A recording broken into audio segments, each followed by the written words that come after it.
Hello friends, मी अनिता व्यास योगामध्ये तुमच्या सर्वांचं मनापासून खूप स्वागत।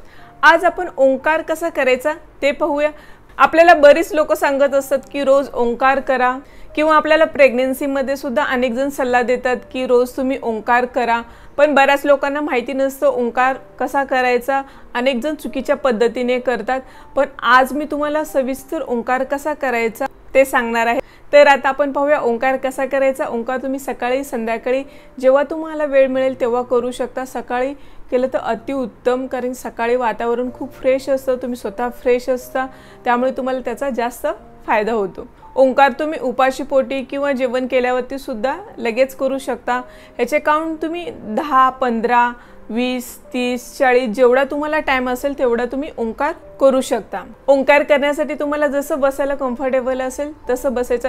सुखासन मध्ये बसा, पद्मासन मध्ये बसा, किंवा सरळ मांडी घालून बसला तरी चालेल, किंवा तुम्हाला खाली जमिनीवर बसता येत नसेल तर तुम्ही सोफ्यावरती किंवा बेडवर बसून सुद्धा ओंकार करू शकता। याच्यामध्ये आपल्याला दोन्ही हात ज्ञानमुद्रेमध्ये ठेवायचे। या पद्धतीने जर तुम्ही प्रेग्नेंट असाल तर एक हात तुम्हाला पोटावरती ठेवायचा आहे, एक हात ज्ञानमुद्रेमध्ये, पाठीचा कणा सरळ, मान सरळ, डोळे बंद करायचे, दीर्घ श्वास भरायचा आणि याच्यामध्ये आपल्याला अ उ म या पद्धतीने ओंकार करायचा। आपल्याला अ म्हणताना नाभीमध्ये फील करायचं, उ म्हणताना चेस्टमध्ये फील करायचं, म म्हणताना थ्रोटमध्ये, या तिन्ही चक्रावरती आपल्याला लक्ष द्यायचं आणि डीपमध्ये आपल्याला ओंकार करायचा आहे। मनामध्ये कोणताही विचार नको, फक्त स्वतःला फील करायचं। दोन्ही ॲब्रोच्यामध्ये आपलं लक्ष ठेवायचं आणि ओंकार डीपमध्ये आपल्याला फील करायचं। या पद्धतीने एक हात मुद्रेमध्ये ठेवा, दीर्घ श्वास भरा या पद्धतीने।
रिलॅक्स, दोन्ही हाताचं घर्षण, डोळे हातातच उघडायचे या पद्धतीने। प्रेग्नेन्सीमध्ये सुद्धा तुम्हाला सेम ओंकार चॅटिंग करायचं आहे। याचा फायदा तुम्हाला प्रेग्नेन्सीमध्ये खूप होतो। ओंकार उच्चाराने तुमच्यामध्ये एक सकारात्मक ऊर्जा निर्माण होते, मन प्रसन्न राहतं, मनामध्ये निगेटिव्ह विचार येत नाहीत। जर तुम्ही रोज ओंकार चॅटिंग करत असाल तर तुमच्या शरीरामध्ये जास्त प्रमाणात ऑक्सिजन जातो आणि तुम्हाला त्याचा जास्त फायदा होतो। ज्येष्ठ नागरिकांसाठी आणि आजारी व्यक्तींनी सुद्धा ओंकार केला तर त्याचा फायदा त्यांना अतिशय होतो। आपल्या बुद्धीचा विकास होतो, मन शांत होतं।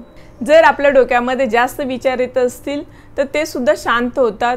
तुम्हाला खूप टेन्शन येतंय, खूप घाबरल्यासारखं होतंय, झोप येत नाही, खूप चिडचिडपणा होतोय, निगेटिव्ह विचार खूप येतात, डोकं खूप दुखतंय, तर तुम्हाला ओंकार करायचंय। आणि तुम्ही प्रेग्नन्सीमध्ये रोज ओंकार करत असाल तर बाळाची वाढ चांगली होते आणि त्याच्या मेंदूचा विकास चांगला होतो। जर तुमच्या डोक्यामध्ये खूप विचार येत असतील, खूप इमोशनल असाल तुम्ही, खूप लवकर राग येत असेल, तर हे सर्व बॅलन्स करण्यासाठी तुम्हाला रोज ओम चॅटिंग करणं खूप गरजेचं आहे। जर तुम्हाला माझा हा व्हिडिओ आवडला असेल तर नक्कीच लाईक करा, शेअर करा, सबस्क्राईब करा। धन्यवाद।